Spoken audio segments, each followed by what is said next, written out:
Rumah sakit ini, ada seorang pasien baru manikyur. Langsung memotong lengannya. Ia adalah Saun. Tidak ada yang bisa lolos darinya. Gadis ini pemain musik. Seminggu lagi ikut lomba piano. Demi terlihat menarik saat lomba, ia melakukan nail art. Tapi hari kedua, jarinya meradang dan bengkak. Kata dokter Naiki, kukunya terinfeksi. 3 hari kemudian bisa pulih. Saat Saun sedang mengobati, ia berteriak kesakitan.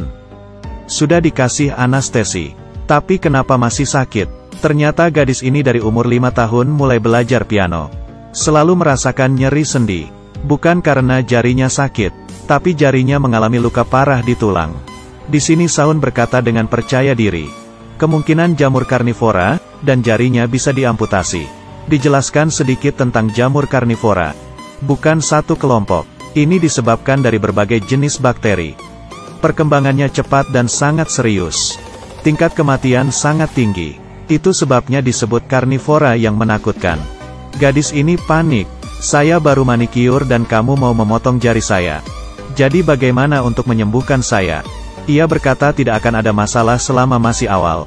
Nick langsung menarik Saun pergi. Saun merasa harus coba tes. Gadis itu pasti terkena jamur. Dan harus dipotong jarinya. Kamu tahu ada seorang gadis mulai belajar piano dari umur 5 tahun. Apa rasanya kalau jarinya dipotong? Sampai di kamar rumah sakit, Saun beritahu ke pasien. Suhu tubuh Anda meningkat 1,5 derajat. Ia terlihat kaget dan meneteskan air mata. Ini bukan kuku meradang. Satu-satunya adalah memotong jari Anda. Pasien melihatnya. Naiki tanya, apa hari ini kamu keluar tanpa minum obat? Kenapa menakuti pasien seperti ini? Lama-lama saya juga lelah dengan kamu. Saun mengabaikan keluhan Naiki. Melihat monitor pasien. Suhu pasien meningkat sampai 39 derajat. Sekali lagi membuktikan bahwa spekulasi Saun benar. Gadis itu benar terkena jamur karnivora. Untuk menolong jarinya, lemak subkutan dan fusia gadis itu telah rusak. Waktu perawatan terbaik sudah lewat. Harus dioperasi bedah. Mimpi gadis ini sudah berakhir. Bedah pembengkakan dan yang meradang dihilangkan dulu. Saun mencium bau busuk di area yang meradang. Operasi bedah ini tidak mudah. Benar aja, gadis ini koma. Tekanan darah rendah, jantung melambat. Ini sudah menyebar ke area tulang. Harus segera diamputasi.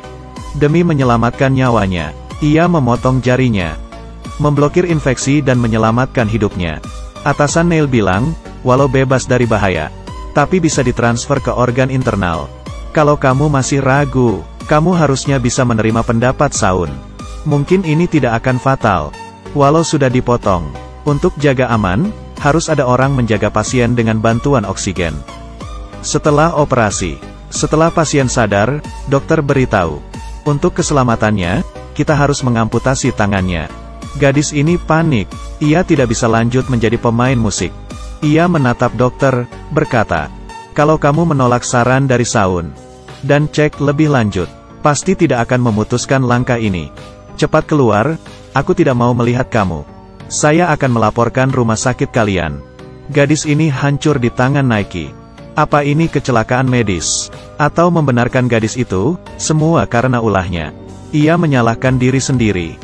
Ia pikir Saun menghalang mimpi gadis itu. Tapi setelah tahu kondisinya, Nick tanpa berpikir panjang menghancurkan mimpi gadis itu. Tapi gadis itu tidak mengerti. Haruskah dia belajar kejam seperti Saun? Waktu bersamaan, ada pasien datang dengan penyakit yang tidak serius. Bagaimana nasib gadis ini? Gadis itu mimisan dan dibawa ke rumah sakit. Dokter melihat darahnya tidak berhenti. Di hidungnya, ditahan dengan larutan phenylephrine. Ilmunya, phenylephrine dapat mengurangi pembengkakan pembuluh darah. Memiliki efek kontraksi darah yang jelas. Meningkatkan resistensi pembuluh darah. Efek obatnya tahan lama dan tidak mempengaruhi jantung. Untuk operasi, bisa membantu menghentikan darah. Tidak berapa lama, darahnya berhenti. Ibu gadis itu datang ke rumah sakit. Orang tua dari gadis itu mengajak ke samping. Putriku sedang berpura-pura. Ia dulu sering berpura-pura sakit. Karena kita ingin bercerai. Ia ingin mencari perhatian dari kami. Agar kita bisa kembali, kamu kasih sembarang obat aja. Dokter mengerti, membiarkan gadis keluar dari rumah sakit. Orang tua gadis mulai bertengkar lagi. mengabaikan perasaan putrinya. Gadis itu merasakan sakit di dadanya, mengeluarkan darah dan pingsan. Dokter buru-buru memeriksa hidungnya secara internal. Gadis ini didiskriminasi karena perceraian orang tuanya.